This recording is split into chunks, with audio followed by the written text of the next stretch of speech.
maybe a little something from Space Tomato 2.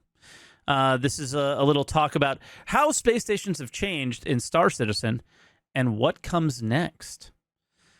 Oh, man. What comes next, they showed, is security. But what comes next to space stations? There's been a lot of talk over the years about what was supposed to come next. This is a long video.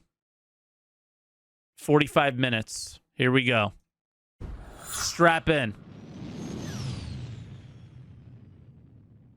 I've got all of the videos going from 2018 all the way up until this year, looking at all the different times they've talked about space stations, how they wanted to build them, what they wanted to do with them, what the challenges and plans were. And we're going to go through all that today. Remember that This station? is one of the very first times they have ever talked at all about space stations. I think this was after their first introduction. I couldn't find the very first introduction, but this is just talking a little bit about what space stations were supposed to be when they were first bringing them in.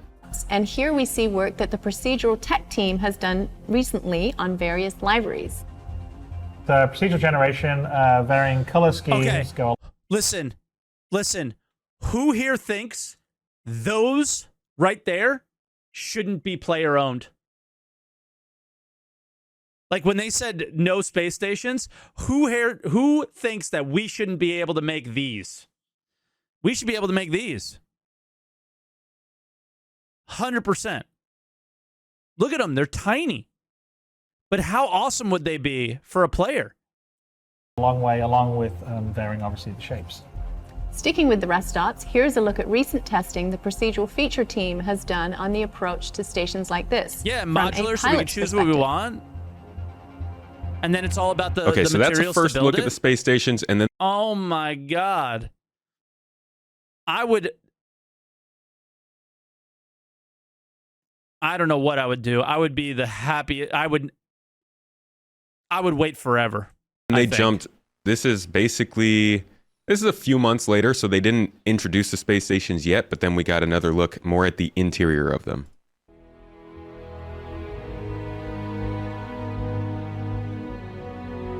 Right? Like, how cool would that be? Here's the thing. Somebody said my wallet is not prepared. No, you should not be allowed to buy them. No. In-game only. Get out of here.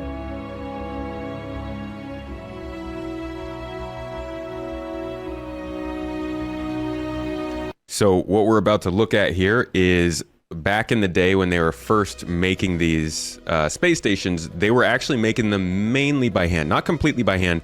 They were building this procedural layout tool at the same time. So like the process of building them was not as fast as what they can do now. And this is where they're going to kind of talk about how that process went of. Apparently this tool is like really, really important too. It's like how they do the caves. It's how they do a bunch of things now. Making that system work while also building the stations. The reason we developed the procedural layout tool is that we need a lot of locations, plenty of variation throughout the entire universe of Star Citizen. And to do that, we couldn't do it manually, so we needed a smart procedural tool. Bro, what is this community? Imagine only being able to buy blueprints for Alpha UEC. Oh, okay. I misread it, dude. I was going to say, this is what I thought the guy wrote. I thought he meant that you could buy the blueprint for real money, but then you have to mine and farm the components to make the station. And I was going to be like, only a Star Citizen fan would think that that's acceptable. But no, he said with Alpha UEC. So, I mean, it would be amazing. The key requirements for this procedural tool was to ensure that the art team didn't have to learn a new set of rules and change drastically their workflow. We wanted to be able to control placement, tinting, branding. One guy alert is a really good combo because the alert goes on the one guy. How much effort is involved in doing that? So user experience is key, and from that we should be able to create a larger variety of environments with minimal effort and therefore populate our universe quicker.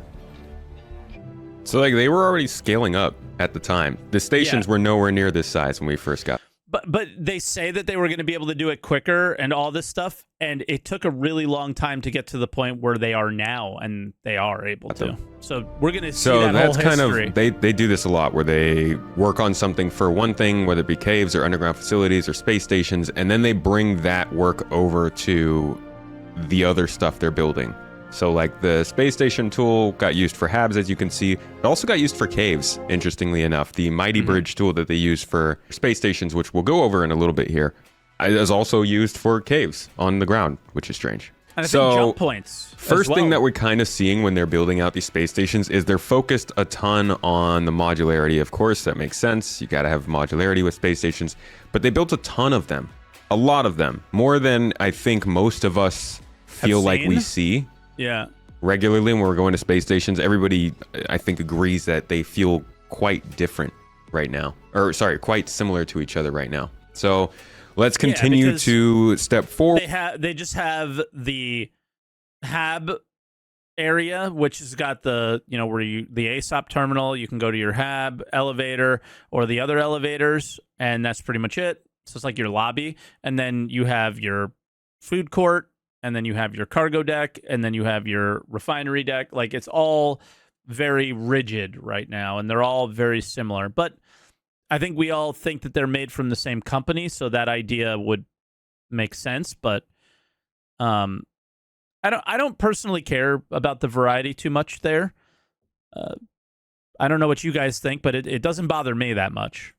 Forward from here, January 10th, 2019, into more of the discussion that comes around how they want space stations to work long term, and then we can contrast that to see how it's compared to what they were doing at the time, because there are some differences here. Let's listen in. Going off of the kind of the parameters, the boundaries that we've been established, to sort of talk high level, what's the sort of initial flavor, and you know, we got some of the questions down here. What's the sort of experiential difference going to be between these? Why would someone choose to go to one brand over another?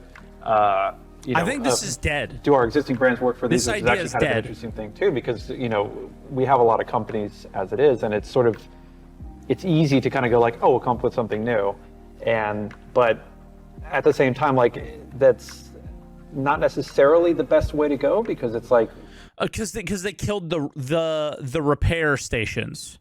So this was all like the rest stops have like blown up into this huge thing that is not what it used to be. Like, if you go back and look at the old documents on how they wanted to do this, is one rest stop would be more hands-on and you would be doing the repairs yourselves.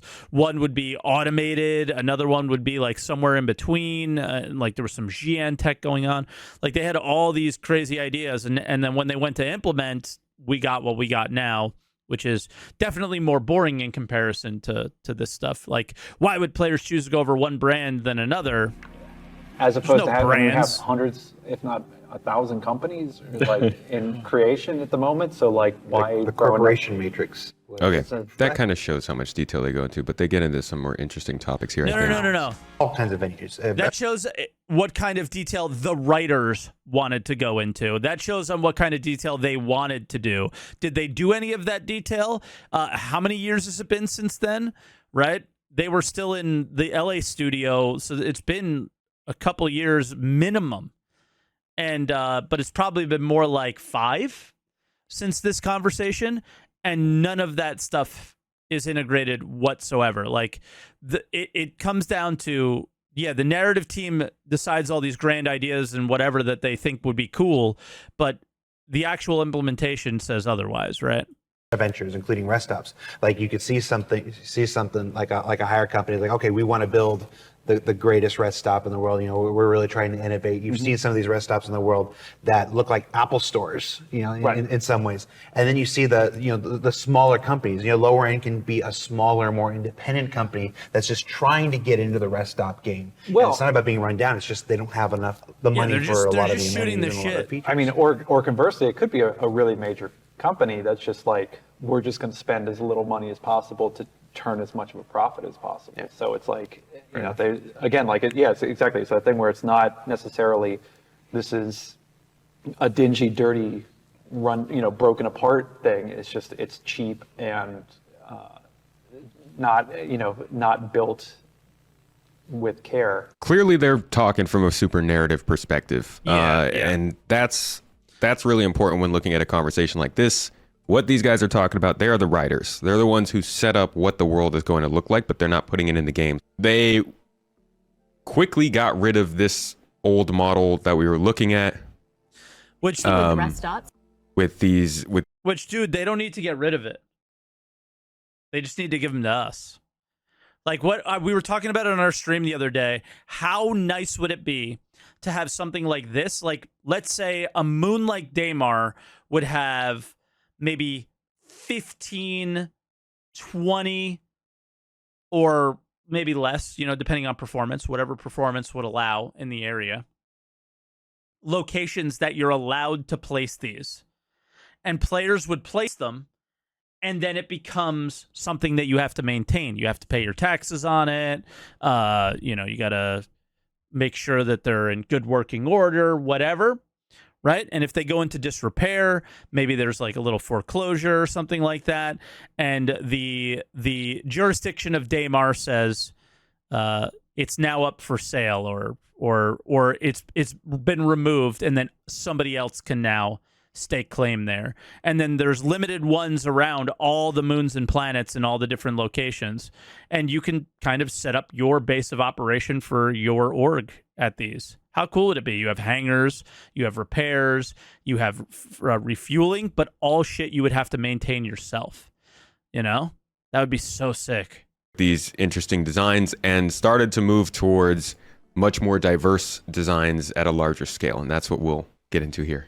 So this was the... They need to sell a Kraken instead. That's where I disagree with that, is the Kraken or whatever, Kraken, however you say it, I think is cool, but I think something more stationary and something to call a ship is purchased by a person, right? But a station is crafted by an org. You see the difference in why it feels so much more? First look... And I think that's the intention with the larger ships, but then they sold them to individuals. And that dynamic has actually been quite ruined in a lot of ways. We've actually been discussing it with my own org of, well, we want to tell players that we expect them to have certain ships in the org. But what we're not going to tell them to have, that they absolutely have to have, is the larger ships, because many players most likely have purchased the Argo Mole, the C2, the Idris, right? Like when that comes into play. And those players who made those purchases should captain those ships. And then players who don't have anything will get you the small stuff and you can crew on those ships, right? They were giving us at this new expansion into space station diversity they wanted to do. Let's take a look. We've been looking at increasing the variety and sort of complexity of our space station exteriors. Oh, this is when they started getting basically make to what our we space have stations today, look much more diverse when you first approach them. So the first thing to do was take the concept. We took the concept, we had a look at those, and breaking those concepts down into... I remember this. I was like, what would be yes, conceived dude, of like these look asset sets, sick. and then we're talking about how to stitch those assets together. And you know what's cool? I still feel that way today. I think the stations are super cool looking. I wish internally we had more to interact with, but externally they're sick. In a modular way. So we would take that first and sort of piece them together by hand to make sure all the assets that we're going to build would work with one another. And then it's a case of taking those into prefab libraries and setting them up. And all they need to do is just add more assets and they can look more different. Basically, it's the beginning of fully putting the space stations into a procedural system. Next comes interiors, and then marrying those two things together. It's a shame they all look the same. They don't, though. Like, look at the difference between those two. There's the ring type. There's the donut-shaped ones. Like, they're different. And that gives us the ability to go away and then create things like cargo and refinery stations as well. And we're going to literally, everything that he just said, we're going to watch play out over these videos. They're going to start with these exteriors, show us the differing variety. These are the space stations we know. So, and what I like about what Tomato's doing in this video, and I normally wouldn't watch a video this long or something like that. I feel like you guys might get bored. But what I really want you to understand that what he's doing here is so important for you to understand. Everything you hear out of CIG's mouth isn't to be taken with a grain of salt, but the expectation on when they make it sound like it will be delivered should be, right? So, for example, when he says that, it sounds like the very next step is bang, cargo stations. But guess what? Like, those took forever, and they made such a big deal when they came in, and they don't do anything. You know what I mean? So everybody starts getting hyped up about some of the things that they say, but it's not exactly the way. It's exactly the way they said, but it's not the way you perceive it a lot of the time. So at least that's what happens to me. And I can only share on my feelings and my opinions, and I guess people do agree with mine a decent amount because they come here and say it. But the idea of, you know, while I was watching this play out, it played out so much slower than you would have expected it to. I won't focus on that too much. Mainly just the way that they're building them out modularly, and then the way that they're going to bring in interiors and eventually bring in different types of specialty decks. Basically, it's the beginning of fully putting the space stations into a procedural system. Next comes interiors, and then marrying those two things together. And that gives us the ability to go away and then create things like cargo and refinery stations, as well as just the rest stops, but all in a completely procedural way and all fully integrated with one another. So we should see output. Look, we don't really have anything that looks like that, do we? But the way he described it there is that rest stops would be separate and refinery stations would be separate. And they kind of are, but they kind of aren't, right? It's like a refinery station is tacked on now instead of it being its own thing. This is what we thought we were getting. This looked like a refueling station or something of some kind, right? Because of the fuel pods. But it's more like a thing that they tack onto stations now than locations than being sort of what we just call a refinery. Like our landing zones are a little more bespoke. These are kind of more secondary locations, but we want a lot of them because they're kind of going to be the bread and butter of the player experience, and we want them all to look different in some way, and we can only do that using the procedural tools. If you missed what he said there, he said that they want these to be like secondary locations to cities. Clearly what we have from these right now are so far from what they're meant to be. Just looking at how underground facilities are changing with probably 4.0, maybe a patch early.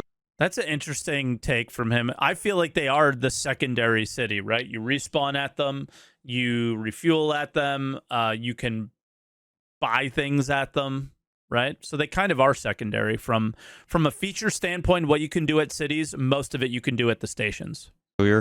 And how they're going from like these really basic bunkers that we all know and hate cargo at this point, and they're turning them into like these multi-layer, multi-room, massive cavernous areas with different functions and lobbies and all this stuff. You can tell they're expanding based on the gameplay that's starting to be involved and looking for better ways to make use of these spaces. I think these are going to expand in the same way we're seeing UGFs, but let's keep looking at how it expands from here. A new sort of expansion of our sort of procedural space station locations. So for this release, for 3.6, we're looking at updating the exteriors, so they should be a lot bigger. They'll be a lot more fun to fly around. They'll be more diverse in terms of where the hangars are positioned, where landing pads are positioned, but you're not going to see much in terms of expansion for the next release. That comes in the release after, when we're looking at updating the interiors as well. Very first look at the expansion. You guys want to set spawn from the start at Grim right away, effectively making it a primary residence?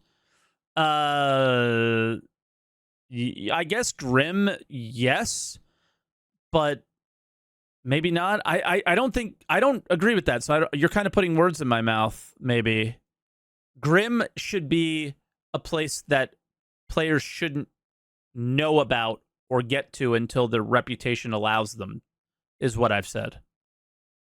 So, yeah, I don't know. I think you misunderstood me there.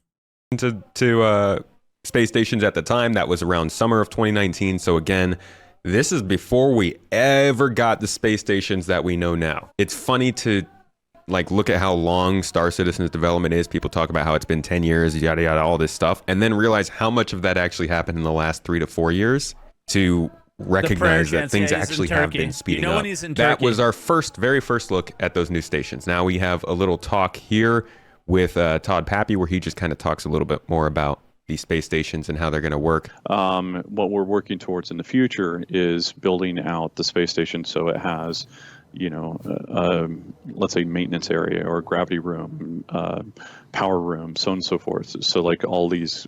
This is the stuff kind that of never happens. Utilitarian aspects that would go into a building or into a space station. That is Resource Network. I don't think I have the clip here, but there is a point at which Jared asks a question to one of the people working on space stations and slips in. Oh, no. It was the engineering video that we saw earlier this year. He mentions to him, hey, space stations are going to have resource management. How is this all going to work? And this is kind of Todd doubling down on that idea that, yeah, all those maintenance style, engineering style rooms that you might need in a space station for it to run, same stuff we'll see in landing zones, spaceships, outposts, all that stuff. They'll be in space stations too. So there will be. Yeah, I mean, and this was 2019. 2023 is where we are today. Right? So this is what I mean about he's really showing the either wasted time or just the length of time this shit actually takes, Space used up for stuff that will likely be used for missions. But I wonder how much use there would be outside of missions when it comes to those kind of utilitarian aspects that would go into a building or into a space station, and then HABs, for the employees. 3 days old. This one was from 2019. The clip. And then there's basically the social areas that we have right now. So when we go into like 3.7, 3.8, we're trying to build those 3 sections, and so every station that we'd be putting out would have those there. Some of them would be able to be accessed, some of them wouldn't be able to be accessed. No, that didn't happen. But they would still technically be there, and so that allows us to have parity across the board. So if we do something where it's a station that's living and breathing and working, just think of it like a building. If you go into an office building, a lot of times there's security there, and you can go into, let's say you can go into the lobby, but you can't go into the whole building. Versus if the building is a derelict, then you can go in through the whole building and check it out. Or if the space station was a derelict. Sorry. I mean, we saw kind of the exterior maybe. rework of these space stations, and Todd Pappy talking a little bit about what they want to do with the interiors, and then we finally are able to see some game dev stuff. This was actually like a full hour of him just working through space stations, the interiors, kind of what they were doing to update them with props and stuff. And, you guys have seen plenty of these Star Citizen lives. I mean, you guys recognize all this, right? Yeah, of course. I think it's really important to note that these were the new spaces at the time. Yeah. I keep remembering the older space stations having really low ceilings. And these weren't much of a change from that, in my opinion. All right, here's some more talk about the new space stations from the interior side. This was fall of 2019. Let's see where we were at that time. We obviously wanted heavy some new interiors to match 2019 those. One of on the big this. challenges with working procedurally is that you deal with libraries of things like rooms and libraries of props that are all separate from one another and then get pieced together. And what often happens during development is that you don't see a final layout until quite late in development. We are going to hear about the solution to that problem. Might not be a solution, but I think something that at least makes that problem a lot better soon. TM. Which makes producers and directors a little bit nervous because they're not sort of seeing an end result till reasonably late. But when it is all set up, when all those filters and rules are all worked out and figured out, the end result is like a much more expansive set of layouts all the way through the development. What the new stations give us now that the existing stations didn't is scale, but also variation between the stations as well. So generally, every station you went into felt the same. Now we'll have things where the elevator rooms sometimes come off the hub, sometimes come off the view room. The thing is, we got diversity. Like, he's not wrong, but we really only got diversity in that you'd go into a station and instead of the burrito place being over here, it was over here, Yeah. Like, there's still just not enough art assets or services in this game to have actual diversity. And since they... But what CIG does is they say, well, look, we can do it now.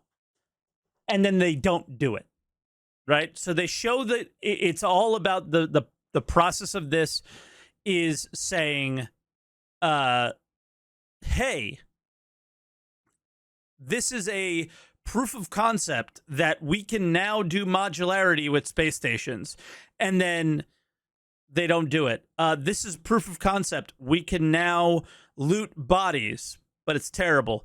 There are loot boxes in the game now, but all the loot is like not very well distributed. Proof of concept. There are cargo decks, but they don't do anything. So there's a lot of that is just like minimum viable product for not just the game, but for every feature, like ISO says in chat. It's just minimum viable product at its best. So it's just proving that to the player base that they can do it, and then moving on to the next thing they have to prove to us that they can do.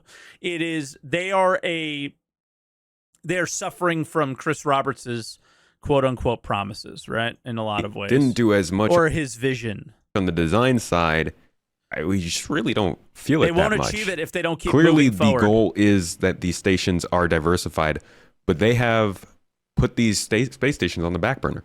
Like, everything that they've been designing up until now started to go towards Pyro like a year and a half to 2 years ago. So of course we're not seeing any updates to space stations outside of what Montreal did with the med clinics and the different modules, which we'll see later in this. But it's why underground facilities have been the same for multiple years and are only just getting updated. It's why outposts have been the same for multiple years and have only just getting updated. It's why ships and the way they work haven't had components and are only just starting to get updated, because so much of this stuff has just been held back by the team needing to do other more important stuff. I bet whoever has been building space stations had to go and work on space stations and Squadron for a while too. But yeah. They will all fall within the same category of rest and relax, sort of utilitarian art style. So they're not. That is also something they keep focusing on, saying these are all rest and relax rest stop space stations. They haven't made any of the other ones, and I don't think they ever will. They're very clearly drawing a distinction between a rest stop and a cargo station and a refinery station and so on and so forth. The problem, again, being that cargo stations feel like rest stops. Refinery stations feel a little bit different, but even then, the basics are still all the same. They're rest stops. November of 2019. So this is right after CitizenCon 2019. Okay, this is something to pay attention to. That this happens with the mission team all the time, and I don't know if the blame is on them or whatever, because they're so reliant on other teams. But Luke will say what they want to do. I remember this. I feel like this is what I think is what it is. So I'll just play it and let's see. But if it is what I think it is, you're going to be so sad to hear what their plans were and see that they have done none of them. The introduction now of the or soon to be, of abandoned rest stops. Mm-hmm. So, Kovalek's going to. See, now, when you start saying like stuff like that, Luke, my ears go, huh? Abandoned stations? Let's listen to more to what you have to say to that. So we're taking the rest stops, and the abandoned ones have not only the bit that players can walk around, but they have a workers area, huge, and lower decks. Mm-hmm.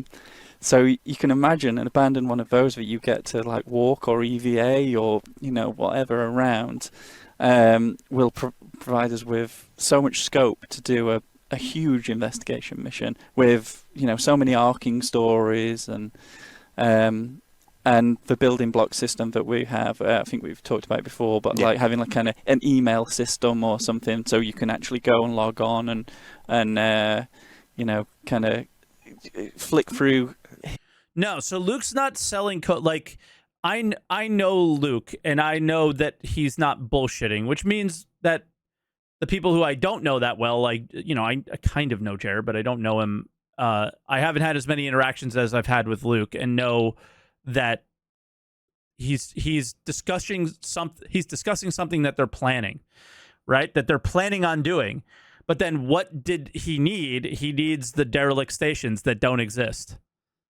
Right? The history, could have been performance, see if could have there been are any art, bits could have that been stand out that just lead you on investigation. Could have been building That's blocks. definitely, that's a really good insight right there. First, he's confirming This mission already now exists. What are you talking about? PI wanted? He wanted to do a better one. for us very much that derelict space stations will be a thing, like the Covalix one, as somebody pointed out. Obviously, Covalix is handmade, so it's bespoke, as they like to say.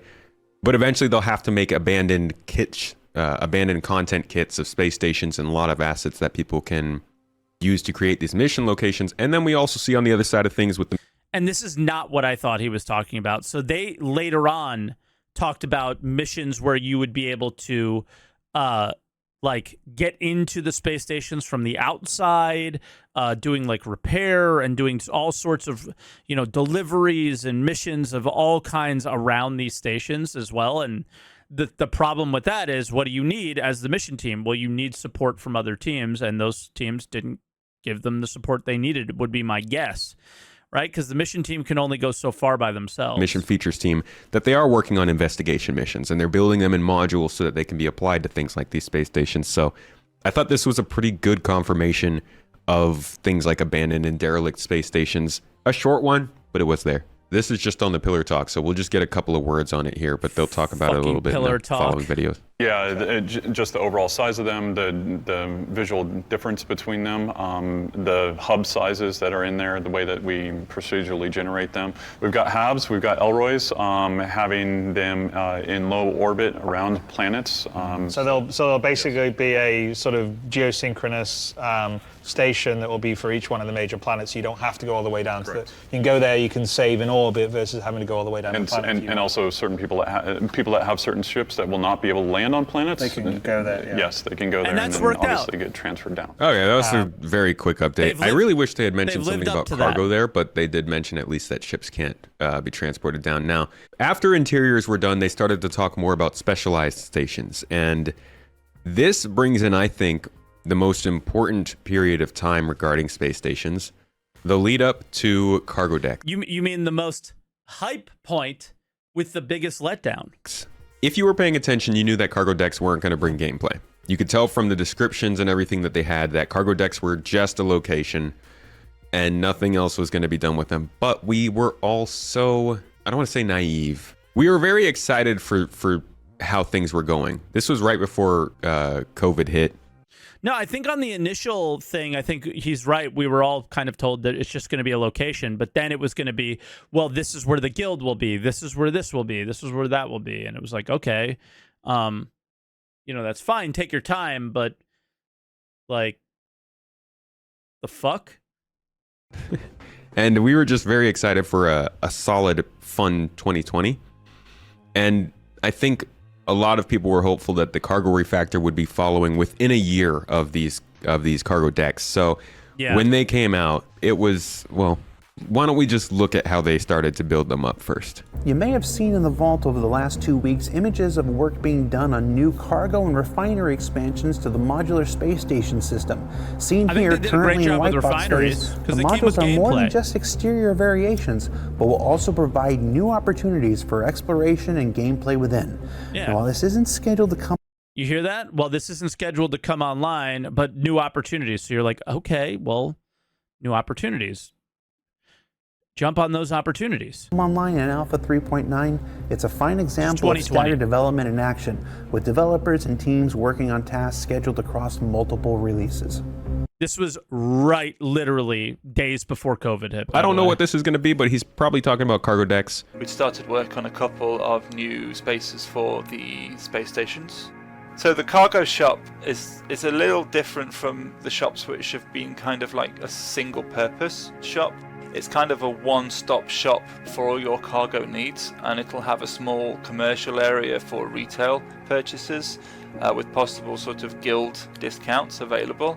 Then there's a small administration area and also a small area to sort of eventually rent cargo-specific ships as well, and potentially, like going forwards, cargo containers and things like that. They were talking a lot about the things that cargo decks would be used for, and they all make sense. Buying cargo, getting cargo supplies, moving cargo around. But it was kind of like, is there actually going to be any different? Like when these things came into the game, I kid you not, you never had to go to one for cargo gameplay. You still don't have to. You could just go to the admin office, I think, for all that kind of stuff. So this whole area is definitely going to have a lot bigger difference. You go to these to buy a backpack. You go to these to buy a tractor beam. That's it. at some point, probably when the next version of the cargo refactor comes out with the cargo freight elevators. But when they first came in, these were meant to be something that diversified and specialized space stations, and they just did not. From there, they talked about the refinery decks, which was the other thing that was specializing stations at the time. Yeah, and they put cargo decks first. I don't know how long after refinery decks came, but let me tell you something. They learned their fucking lesson from cargo decks. They came with gameplay. And I think some people liked it, some people didn't. I thought it was great, and I still love them. It is a great experience to go to the refinery deck, use the UI that, you know, is but I think it's a really, really good experience. We've been following along with the early development of our upcoming refinery decks. It makes sense and for we're me. here now with another look at current white box, gray box look dev. The refinery decks are meant to occupy a separate space within the rest stops from the more commercial areas. These are where players come to handle their more industrial what needs. Separates these from refinery mining ships. Materials to picking up mining-related missions, or even buying new mining equipment. One of the larger elements of these locations are the blazing heat generated from the open smelting facilities and blazing slag being poured into vats. The refinery decks are still some of the best atmosphere in the game. The loud speakers and the sound effects, the lighting effects. Yeah, DirtNap911 says in chat, refinery decks not only expanded the mining gameplay, but it also enhanced the hauling gameplay. Well, in a way, yeah, it was the first thing that tied mining and hauling together, right? Which is really cool. When NPCs are actually moving around, the worker people, refineries are pretty well done. But again, it's a lot of space and not much stuff going on there, whether it's missions or what have you that they might want to put in there to update the space. But a lot more than cargo just having decks. a simple kiosk for going in there or refining is just not enough yet. This clip actually that I'm about to show you, we'll start to see more of the little things that are going to start to come in space stations in the future. I'm surprised. I think that refineries are fine, and I do think that they need to be just fine, because the ship should be the really detailed way of doing it, right? Refineries are for... what should refineries be for? I know that, you know, just to touch on what Tomato's saying there, because Tomato seemed overly negative, actually, for me on that. They added some gameplay there. I thought it was decent. But refineries should come at a cost of money to do it, and maybe time and priority, right? Like, you might not be the priority unless you're high ranked with them. But a ship should give you, like, you know, maybe it should be a little quicker, or the cost is the reagents that make it work, you know, so on and so forth. And, you know, then there's trade opportunities to sell the reagents to the refineries instead of use them yourself. So here is one of the interesting things that they actually did introduce to us to as a feature coming to space stations, and then never mentioned it a single other time after this one moment. Up in the space above our corp and throughout the Stanton system, concept artists are working out new EVA access hatches for space stations to support. This was to support the missions that I mentioned that Luke had talked about. But they just never came to fruition. The upcoming EVA missions intended to take players out onto the surface of these mammoth structures for investigation, repair, and potentially even combat. We'll learn more as the feature develops. And the feature never developed. Those are the kinds of things that they have stopped talking about. These are the types of things that we would normally be getting in a sprint report at some point throughout this year, but I think they are just done with the reactions they get to features like this that get shown, that get talked about, and then don't show up quickly because don't show up at all. It pisses people off. It makes people very angry. And that starts to bubble up in comments over and over. Hey, you showed this. Where is it? You showed this. Where is it? You showed this. Where is it? And clearly things will get worked on. They realize, hey, we're not going to be able to do those EVA missions. So then these people say, oh, okay, well then why would we need EVA entrances? And CIG is only pretending to build a game sometimes. No, the problem is that they're building a game in front of us, and sometimes, but the team's incessant need, the marketing team, Jared, the video teams, all that need to hype whatever they're working on, even if it may not make it in. Their decision to show it when they show it is the problem, I think, because now what they're doing more, like we just suffered from this a few weeks ago with the trespassing on ships. They had to show it, but they couldn't wait a week to let it go through its go, no-go. They had to show it. They had to talk about it like it was happening, and then bang. Nope, not going to happen, right? They just show it when you're sure you're going to do it, you know? But I guess they've done that a bit more with the roadmap. And now they show nothing anymore, and I think that's much better. I will suffer as a content creator from a content drought than suffer from expecting something and not getting it, right? And they'll suffer from not overhyping something that doesn't exist. And you know what? In the end, I think it's better for everybody. That's how I feel.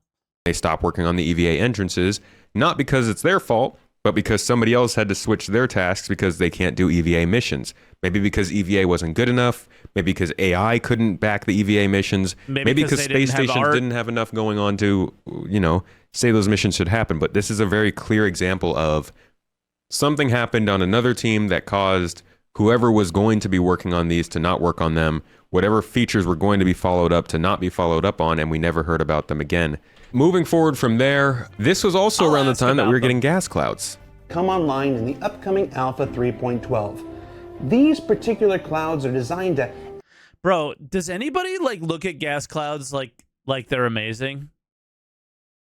I feel like I saw them the first couple times, was like, whoa, that's sick. And now I'm just like straight to the station, don't even notice it. Like they hype the art stuff so much, but the art stuff is the thing that, yes, it does immerse you in the world, but what it does a good job of is you ignore it, right? So you feel like you're there, so it's just part of it. Oops, excuse me. Color and texture to the various rest stops found throughout the Stanton system. Now that the parent and child gas cloud tech is ready for implementation, the lighting team is on deck, currently working to dial in the specific palette so that clouds closer to the sun appear warmer and those that are on the outer reaches present cooler. Lighting artists are also currently working more to space place station the stuff. various key lights, secondary lights, and shadow casters for the upcoming refinery because they weren't done so yet. There were actually a lot. There's more space station updates. Look at this. We're getting treated today. Continues on fleshing out the docking area add-ons for existing space stations throughout Stanton. Collars. With this look at some of the work being done on the interior areas, players may... How many ships can you use docking collars on? The 890 Jump, the Reclaimer, the Hammerhead, the Carrack, 400i? No. Can you with the Corsair?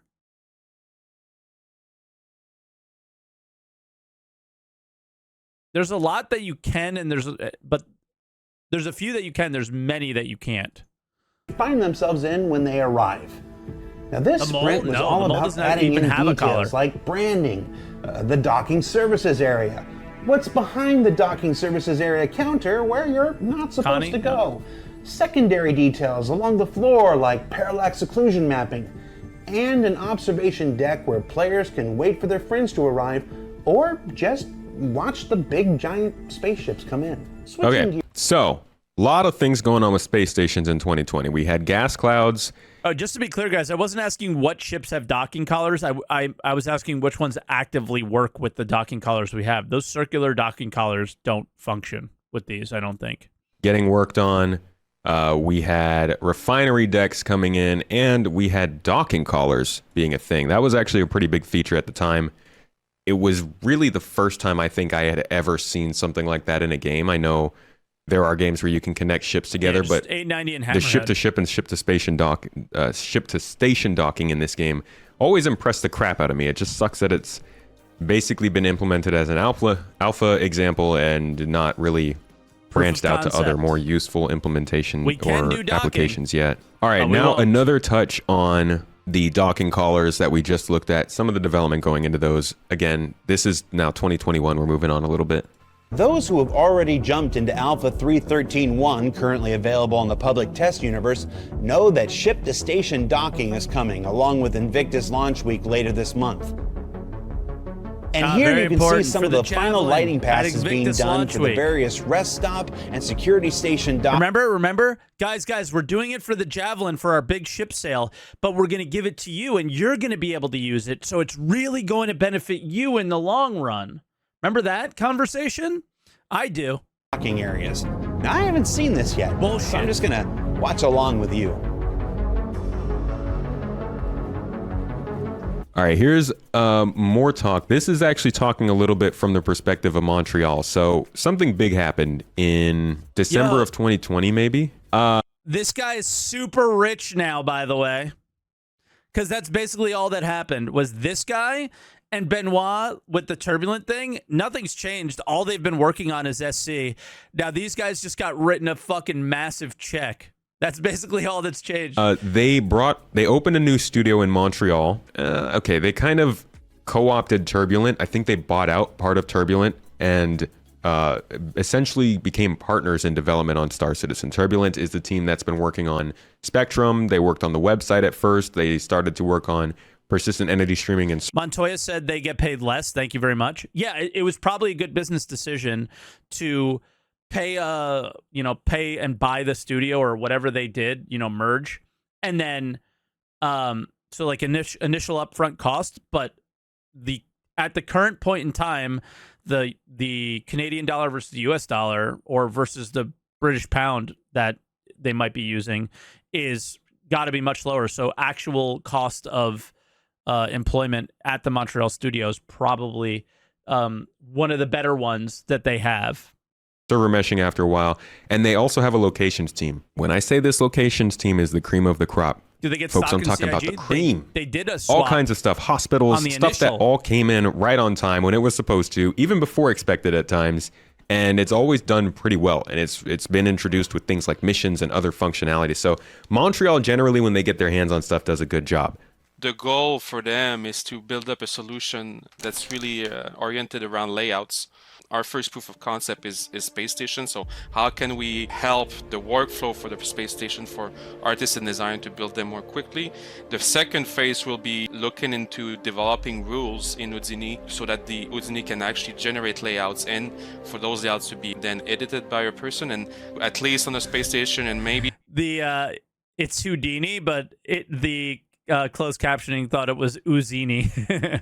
then in some caverns or locations like that we can actually give more gameplay to the player without sacrificing any terms of quality. And then we started to get more into talking about Pyro space stations. This is when we finally got to learn more about guys, October 2021, let's start talking about Pyro. How space stations are going to differ if they are not coming from rest and relax places. Not necessarily touching on Port Olisar and Seraphim Station and what's going on in Stanton, but more talking about the future with derelict space stations. So just to be clear, since this is a long video for the people watching on Twitch, if you're just coming in now, we're watching Space Tomato go through the entire history of space stations in Star Citizen, and it's really cool, and it's really worth looking at from the perspective of this is what they say.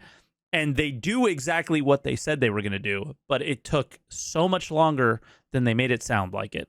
And Outlaw but the video's only space 3 stations. days We'll old. kind of skip around this now. section just to talk, listen to some important parts. It's a pretty long section, so I don't want to make you guys sit through all of it. There's sort of older infrastructure built to sustain kind of the mining activities and the gas harvesting and stuff like that, but they just basically left. This is narrative speaking. Other population started to slowly move into the system. Criminals. When narrative talks about something, consider it years away. I think at this point, water survivors and whatever, and start to kind of take over what was left behind, which gives us some unique gameplay comparatively to Stanton and the space stations there. So with Pyro, can we get this one? That one's sick. the space stations there. So with Pyro, since they're in such disrepair, some of them are inhabited, some of them are completely abandoned. And then so players can go and explore, they can go and see what's happened there, whether it's been hit by an asteroid, or if it's there was some sort of conflict there before. Because you could see yourself pulling all those fuel pods out, right?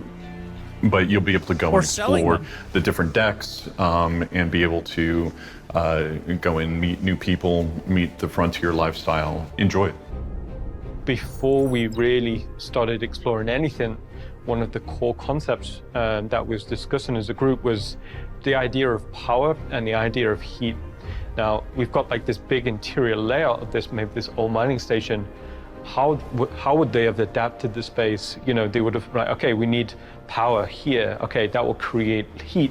So we started thinking about, okay, where would the heat lamps be? And then where would light come from? So just the principal concept of power, creating heat, creating light, that was pretty much the core of the start of the visual development process. So when we started talking about it from a design side, we needed to make sure that we were covering certain shops, just basic needs for the player. Everything's bare bones. It could be that it used to be a clothing store, now it's a food shop, and so they've converted it. The gangs moved in. You know, it's not what it used to be, and but you see that old skeleton there. So this is kind of looking at the actual creation of these space stations, and you'll see how they have differed a little bit in how they look, but ultimately the stations themselves, if they were made new again, would look a lot like the ones in Stanton. What I have here right in front of me now is obviously the food court from our Stanton space stations. No variety. We've just dragged the wear up on all of them. And so I'm now okay we're with getting all of this but really nice people grime do point on it all of out. these surfaces, right? Ooh, so if good I turn off grime. my working lights, which hopefully are gonna, you know, produce that mood that we're after. So I'll turn on that right now. So a number of things have happened right in front of us, right? Definitely gets a creepier vibe than the stations we have now. Honestly, with some good music and the actual risk of AI being a problem here, I think it looks pretty nice. We have a couple of design constraints within this space as well. One of those being we have a gang and then a general civilian population, right? Now, one of the things that we wanted to do in terms of that design in this particular space was separate it out in like a kind of class type system, right? So we're going to start to explore some of the requirements of that. See, this looks complete. I can't tell where this would be in the space station. It looks completely different, even though it's the same space we're used to. As long as they can do enough to create that sort of feeling across the space stations as a whole, I'm with it. All right, let's see how far he pushed it. We've got these little portable ones lighting up the place. We've got some ones that are hanging from the roof, ones that are over in the corners and stuff like this, right? So we're starting to get a lot more mood in this. This is starting to feel really nice now. At the end of the day, this looks so much better. It feels kind of claustrophobic, but I think what's really going to sell this is the AI. One of you guys didn't notice the 420. People walking around in here, the sound of chatter. People actually... I mean, dude, tomato. High on the copium here, because that goes for every location that we have right now. It would be built, every location we go to would be way better if the AI were functioning and doing things and moving, right? Like it would feel alive, but it just isn't. Actually shopping and exchanging things. Like, we need so much more of the general AI behavior to come through with obviously better server tick rates and server meshing and all that jazz. It's really going to go a long way to make these places feel better. This is just another game dev situation where he is able to talk a little bit more about the work that goes into these places. We want to figure out where the limits lie before we start making guarantees and cash and checks with directors and stuff like that, right? So when we're looking at like specifically the physics stuff, part of that is the expense of it. How much can we get away with within the environment itself? And also just the general stability of it. Imagine a scene like this in a finished game. Like, they could do some really cool narrative-based stuff in here. The lighting, the vibe, the atmosphere, it looks really good. This time last year, a little bit earlier than this time last year, so I'm guessing we're still starting to just see the benefits of that come in. But here's some explanation they give towards Mighty Bridge. One recent example of a tool we developed is the Mighty Bridge. Mighty Bridge is a plugin for the game editor that link the game editor to any other software. Right now, the main usage is to be able to work in Houdini and have some effects directly in Editor. With the Mighty Bridge, the communication is done in two-way direction. It can send information and ask stuff to Houdini, for example, and Houdini, while doing the computation, is able to say, okay, you want to place a cave here? Give me all the objects in this 50 meters radius so that I can adapt the recipe and then send back the result. And with other technology, you don't have that two-way communication, so it's also help us doing more complex recipe and adapt the content. Apparently this tool is insane. To the game level. I'll take their word for it. Also, the reason why the Mighty Bridge is important is there's a lot of technical resources and knowledge in all kinds of amazing tools, like, as I mentioned before, Houdini. And by providing a way that artists can interact with the editor from the tools that they know and love and have learned to use over many, many years, they can make more easily the stuff that they want. There's no time in between of like thinking about the logistics of everything. It just like does it for you. We made the Mighty Bridge thinking about the future so that if we want to use other technology, we can plug them into the editor using it. And for example, if we want to use Blender or 3ds Max or Maya or Substance Designer, for example, that we are using, but if we want to plug them into the editor, we could use Mighty Bridge to do that.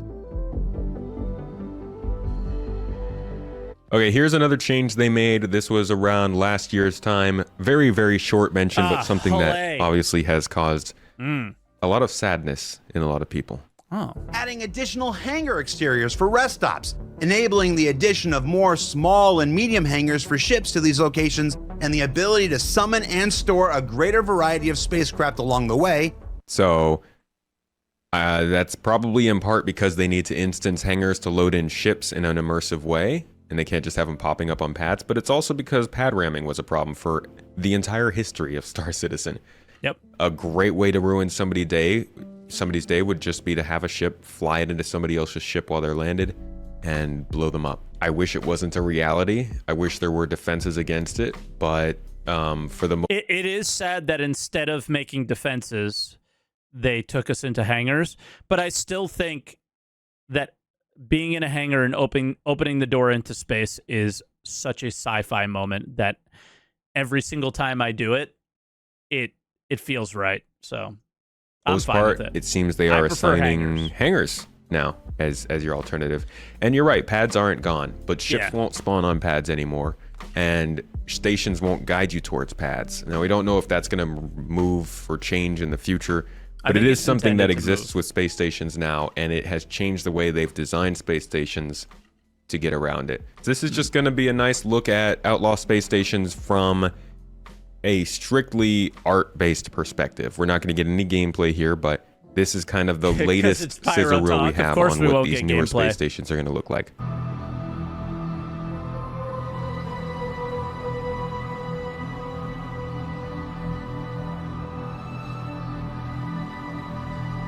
Do you see the size of it? They put a javelin there to show how big that is.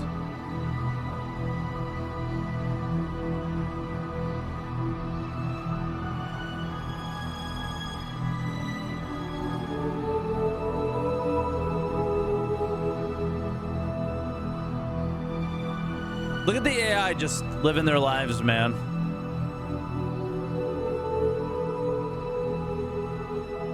Well, I don't think there are any cities. I don't know the Pyro lore, right? But this is the location in Pyro. This is Ruin Station, right? Like, this is the only real city that's there, as far as I'm aware.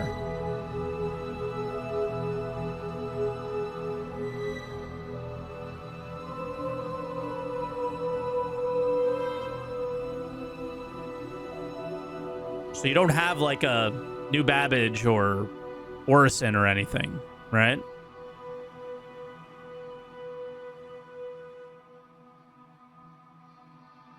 Yeah, there might be like little villages and stuff, but what I mean is like to the scale of a city. I mean, that thing was huge.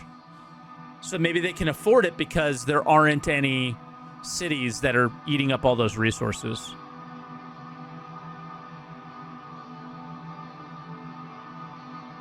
Ruin is the landing zone. That's basically the point, yeah, that we're trying to make.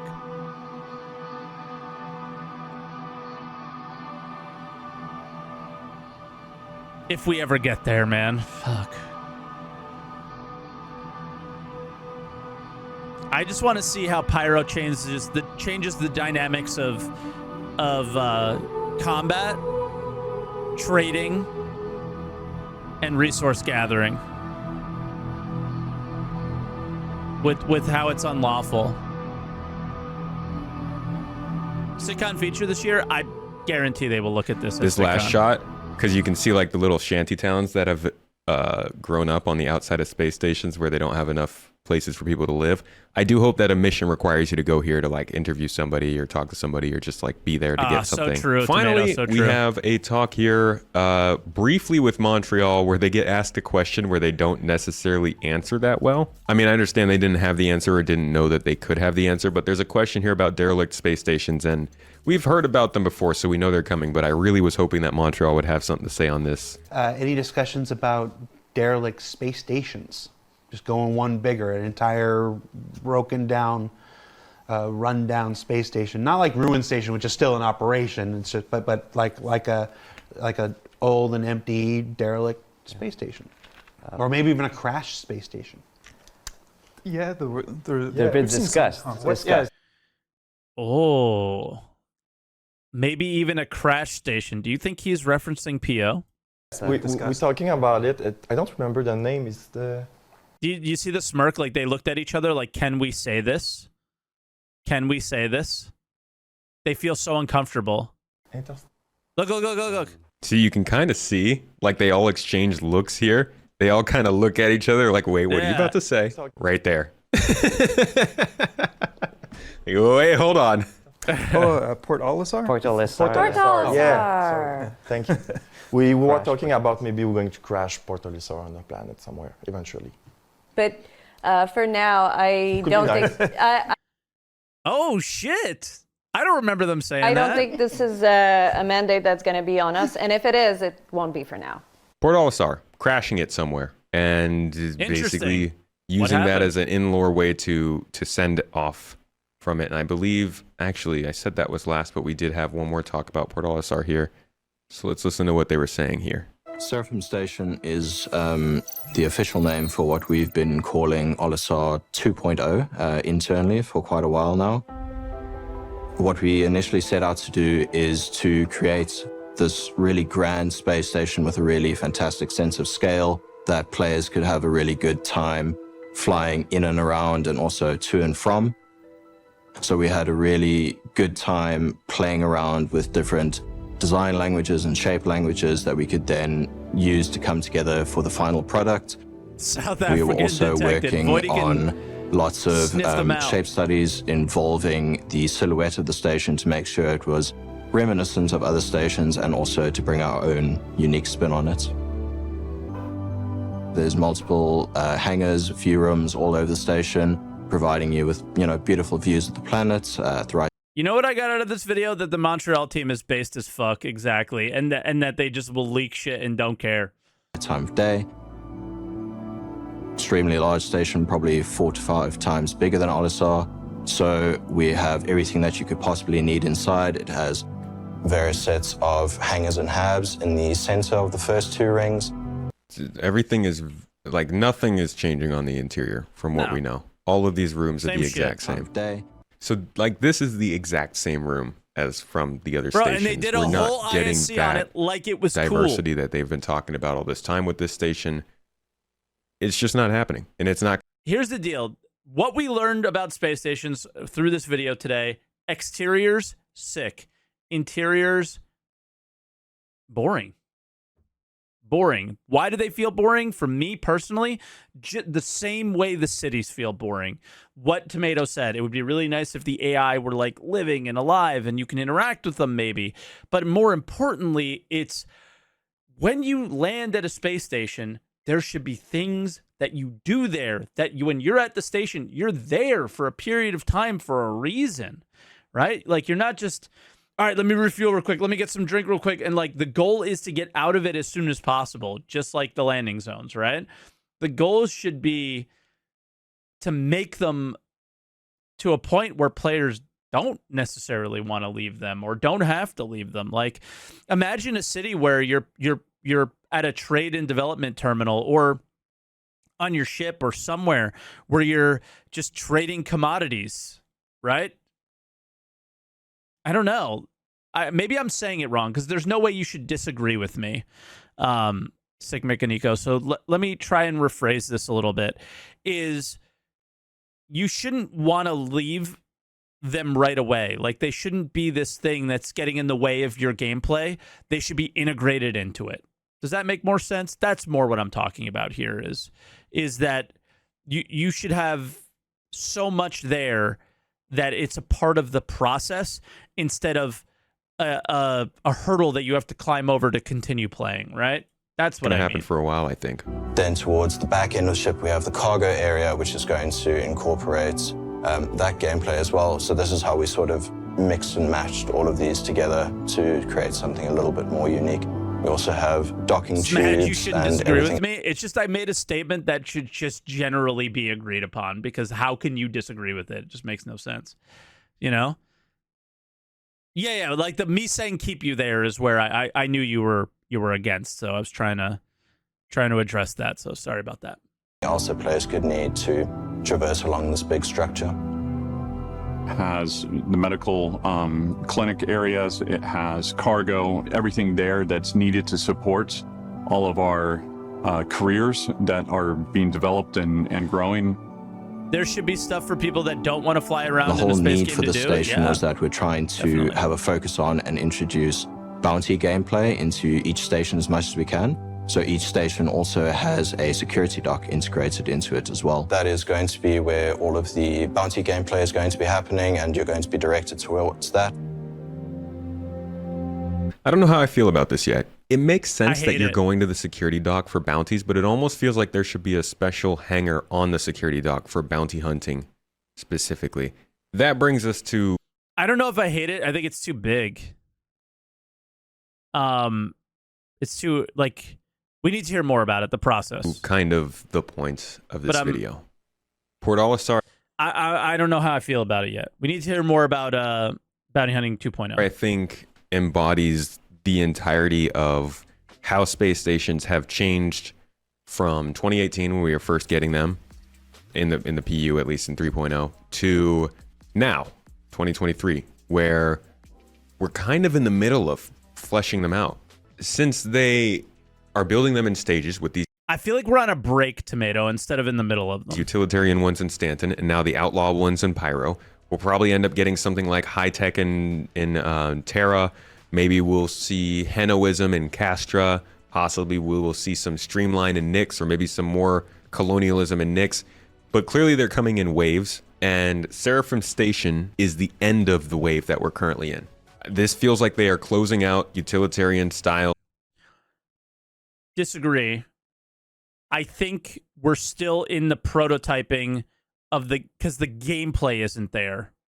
So the end of the wave would be like cargo decks turning on, refinery decks, like maybe having a place to, you drop off directly at the refinery, you drop off directly at the cargo deck, freight elevators being a part of it. Where's exploration play into this, right? You would imagine that, like, just looking at Starfield Constellation, I think they're called, right? Like that group of people that are exploring the stars or whatever. I would expect there to be some sort of a mercenary guild, pirate, bounty hunting guild, mining guild, exploration guild. So I would imagine with the exploration guild, there would be something like a deck of some kind that specializes in whatever exploration might be. Salvaging, we don't have any of that at stations yet, right? There should be some sort of situations with that. So there's a lot more for me that I think even these stations can go and address. So yeah, like there's no salvaging that is... There's no station that is salvaging focused, but you imagine there would be, right? It's kind of crazy that there isn't. So I think that there's a lot of gameplay elements that still need to be provided to the stations, including those things that Luke addressed with these EVA and all those kind of things that they wanted the player character to do at stations. They've got it figured out They are caught up in terms of gameplay systems. They've got security deck, food, docking, like everything that we have been introduced to in terms of gameplay has been added to this station. For the future, though, we're seeing I mean, it just hasn't, though. They're not functional. So different and we're salvage styles, different styling, different types of stores and branding, upkeep levels. We're seeing stations that are only going to be for fuel, some stations that will be probably just for bounty hunting. We're seeing derelict space stations that will occur in Pyro and probably also in Stanton.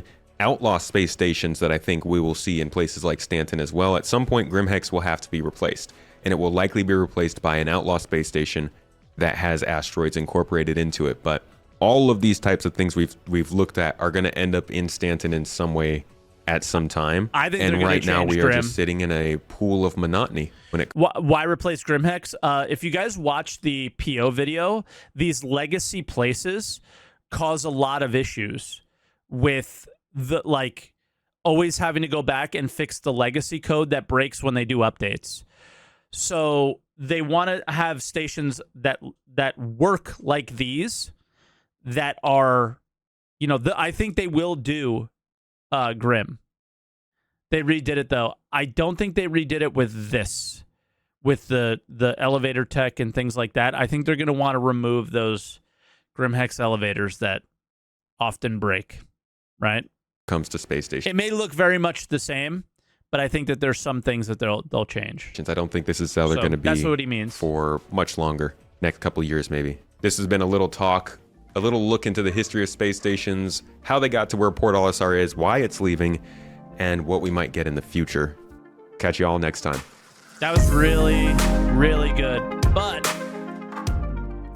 again, I think the biggest takeaway, what's the biggest takeaway for me, is the way they say things versus the way the things happened. I know we obviously went through COVID during that time, and they tried to say that it had no impact, but it obviously did. I think we all know it did. But the idea of the way they say things versus the way it actually comes into play, they absolutely have pretty much delivered on everything that they said they wanted to do, maybe even a little more. But the time it took to do it was ridiculous in comparison to the expectation that the players had, right? At least that I had. So that makes it a lot harder.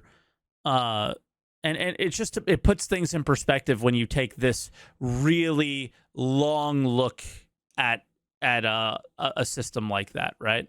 Is you see the people that have touched it, all different teams. You see how long it's taken, and you go, okay, cool. And like, this is, I don't know if I like this. This is not good.